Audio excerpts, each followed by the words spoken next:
ఏంటి?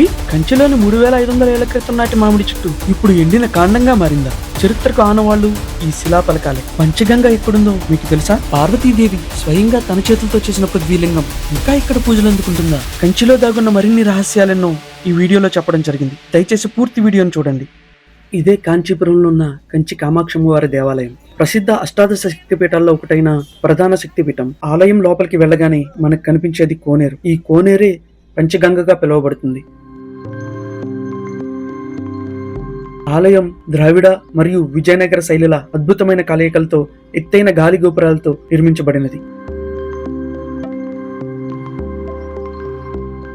ఈ శక్తిపీఠం నాభిస్థాన శక్తిపీఠంగా పిలువబడుతుంది. ఇక్కడ అమ్మవారు త్రిపుర సుందరి రూపంలో యోగముద్రలో పద్మాసనంలో కనిపిస్తారు. ఈ ఆలయంలోని అమ్మవారి విగ్రహం పద్మాసనంపై కూర్చున్నట్లుగా మలిచారు. ఈ రూపంలో ఉన్న అమ్మవారిని దర్శించుకుంటే శాంతి సౌభాగ్యాలు లభిస్తాయని భక్తుల నమ్మకం.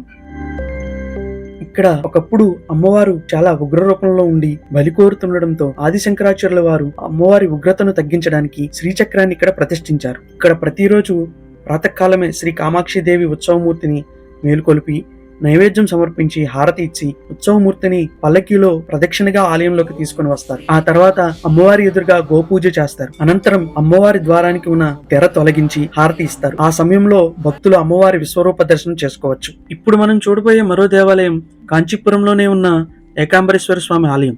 ఈ ఆలయం కూడా తమిళనాడులోని కాంచీపుర పట్టణంలోనే ఉంది. ఇక్కడ స్వామివారిని ఏకాంబరేశ్వర స్వామిగా పిలుస్తారు. ఇక్కడ ఉన్న లింగం పంచభూత లింగాల్లో రెండవది. అత్యంత మహిమాన్వితమైన ఆలయం కూడా ఇది. అంతేకాకుండా మనకి స్వామివారు పృథ్వీలింగంగా దర్శనమిస్తారు.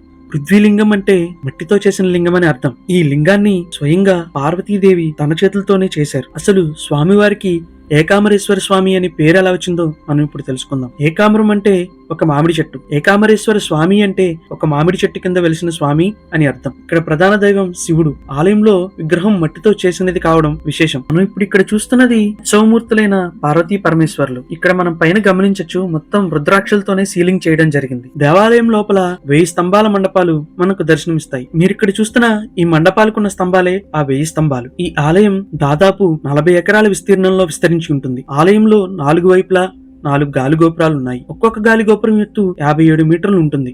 ఆలయంలో 1008 శివలింగాలను కూడా ప్రతిష్ఠించారు. మీరు ఇక్కడ ఆ శివలింగాలను కూడా దర్శించుకోవచ్చు. ఈ ఆలయంలో మరో ప్రత్యేకత ఏంటంటే 3500 సంవత్సరాలకు వయసు పైబడిన మామిడి చెట్టు ఇక్కడ ఉండేది. కానీ ఇప్పుడు అది లేదు. అసలు ఏం జరిగిందంటే 2004 ఆ టైంలో ఇక్కడ ఉన్న పురాతన మామిడి చెట్టు క్షీణిస్తుండడంతో ముందుగానే దాన్ని పసిగట్టి అప్పట్లో ఉన్న కొంతమంది ప్రభుత్వ అధికారులు ఈ చెట్టు నుంచి జెన్యూ ఇంజనీరింగ్ ద్వారా ఈ చెట్టు నుంచి కొన్ని కణజాలాలను తీసుకుని కొత్త మొక్కను సృష్టించడం అయితే జరిగింది. అలా కొత్తగా సృష్టించిన మామిడి చెట్టుని ఇప్పుడు మనం చూడొచ్చు. అలాగే ఈ ప్రదేశంలో ఉన్న పాత మామిడి చెట్టును తీసి సరైన పద్ధతిలో దాన్ని సంరక్షించి మనం ఆలయంలోకి ప్రవేశిస్తుండగానే మనకి కనిపించేలా అద్దాల పెట్టెలో వెండి తొడిగి దాన్ని సంరక్షించడం జరిగింది. పక్కనే స్వామివారిని ఆలింగనం చేసుకున్న అమ్మవారిని కూడా అదే అద్దాల బాక్స్ లో మనం చూడొచ్చు.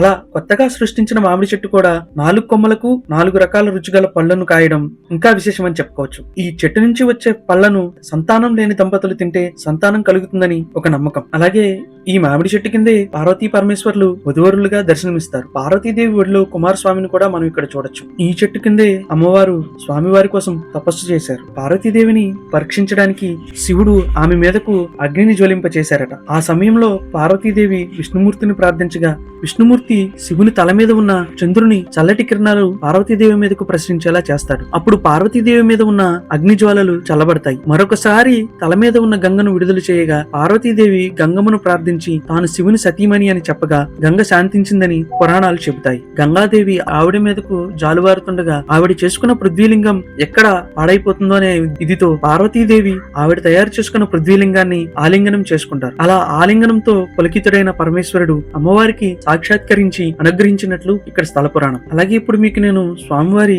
ఉత్సవానికి ఉపయోగించే వాహనాలను చూపిస్తున్నాను. చూడొచ్చు ఎన్ని రకాల వాహనాలు ఉన్నాయో ఇక్కడ.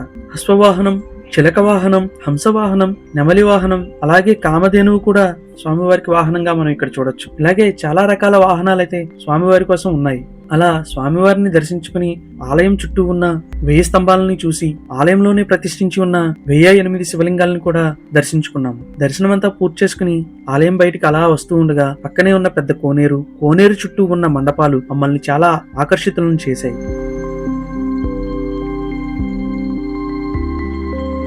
అలాగే దేవాలయం ముందు ఉన్న పెద్ద నంది కూడా చాలా బాగుంది. ఇలాంటి దివ్యక్షేత్రాలు చూడడానికి మన ఛానల్ ని సబ్స్క్రైబ్ చేసుకోండి. నేను వివరించిన తీరు మీకు నచ్చినట్లయితే కింద కామెంట్ రూపంలో మీ అభిప్రాయాన్ని తెలియచేయండి. అలాగే వీడియోని కూడా షేర్ చేయండి. ఇంకా ఎవరైనా నా ఛానల్ ని సబ్స్క్రైబ్ చేసుకొని వాళ్ళుంటే సబ్స్క్రైబ్ చేసుకోండి. ఇలాంటి మరిన్ని అద్భుతమైన ఆలయాలతో మరోసారి మీ ముందుకు వస్తాను.